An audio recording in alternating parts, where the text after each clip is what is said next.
Hi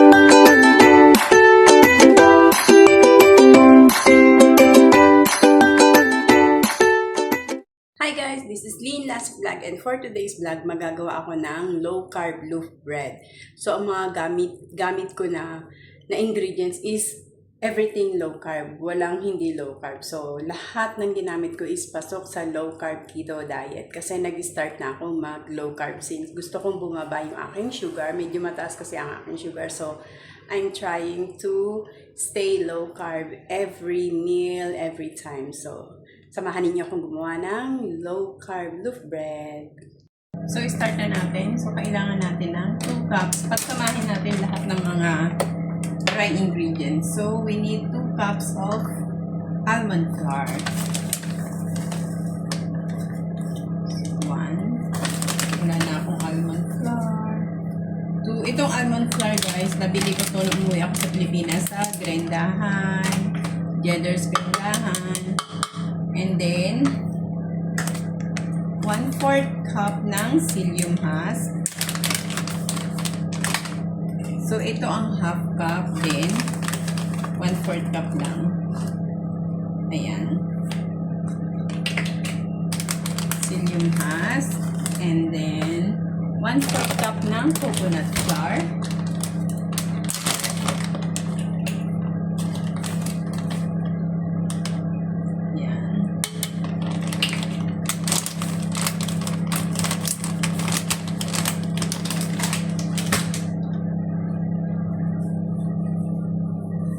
And then 2 tablespoons ng baking powder.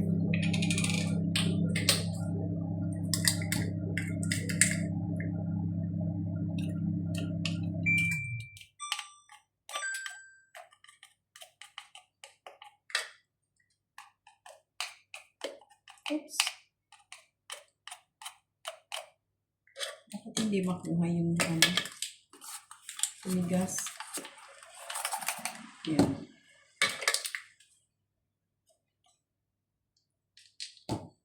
Ayan.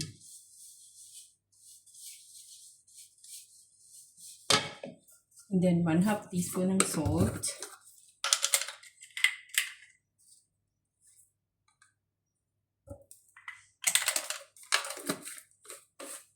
So, mix natin.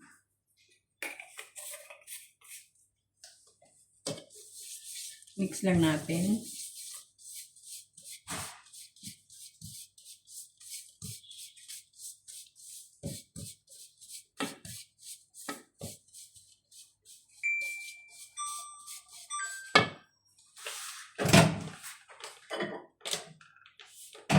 Yung ating butter is melted na.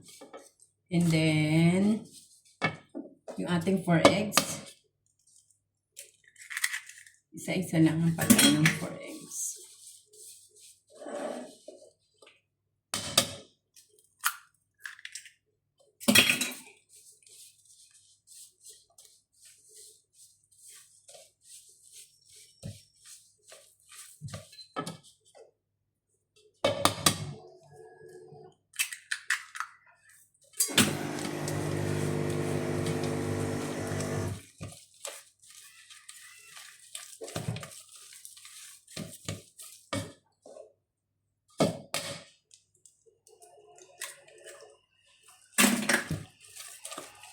Ayuluin natin maigi.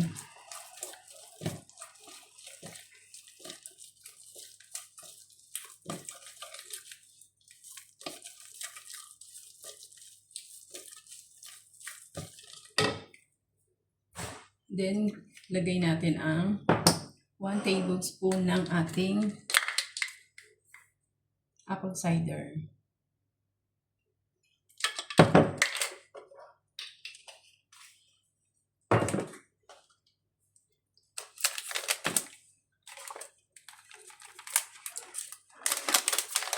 And then ang ating alulus para lang konting may tamis ang ating bread. Haluin muna natin.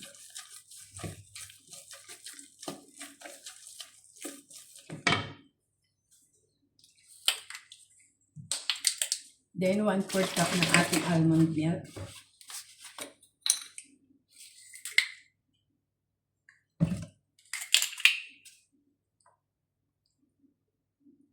1/4 cup lang. Tapos haluin natin.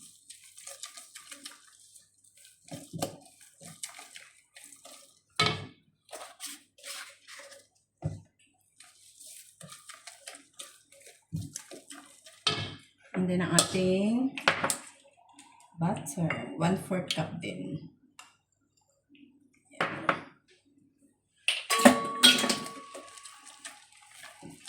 So mix lang natin lahat.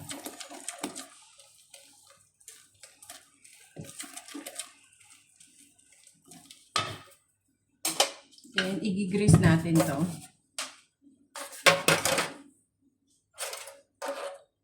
Gamit yung ating natirang butter. So, grease lang natin using our hands. Malalim sila ng aking kamay.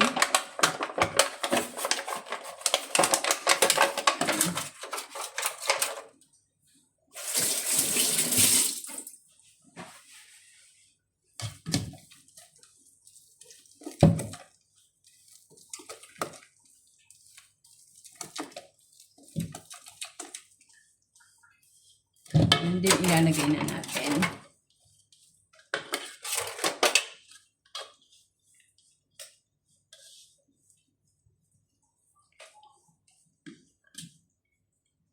So, 2 cups ng almond flour lang itong ginamit ko. Kasi first time kong gagawa lang nito, guys. So, hindi muna ako gumamit ng maraming flour. Ito lang, yung tama lang. See how kung anong magiging lasa niya. Yung una kong ginawa na almond bread, masarap. Tapos ito, nakita ko na naman. Then, pwede kayong maglagay sa ibabaw ng mga nuts, almond nuts, or pecan nuts. Pero wala ko nun eh. Wala ako ngayong nuts. Sayang to.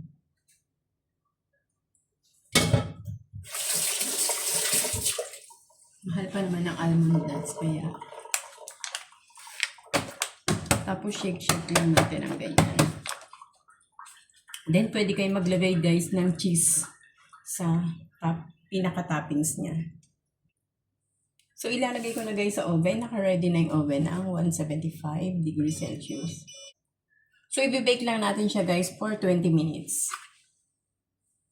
So, wait natin hanggang sa maluto. So, guys, ito na ang ating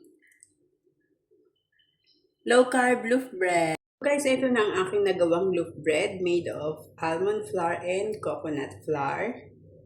Low-carb loaf bread. Yan.